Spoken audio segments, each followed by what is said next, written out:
જય માતાજી મિત્રો, જો અત્યારે સવારમાં ખેતરમાં આવી ગયા ઓટો મારવા. આજે રજા હતી એટલે ઓટો મારવા આવી ગયા અમે જયેશને બે. જો જયેશ હેડ ચોરી વાવી તો ચોરીનું વાવેતર હા.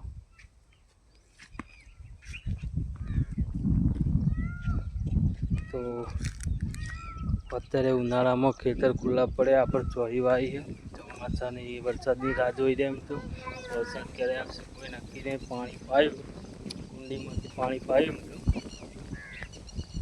આ ગામડાની મજા જો છોકરો જો છોકરો રમા ઉપર જવું લે. જય શ્રી રામ કરે. જય શ્રી રામ. આમ હાથ ઊંચો કરીને કે જય શ્રી રામ. લાઈક કરજો. લાઈક કરવાનું કે જયેશ. જય શ્રી રામ કીધું. મિત્રો વિડીયો સારો લાગ્યો તો જય માતાજી.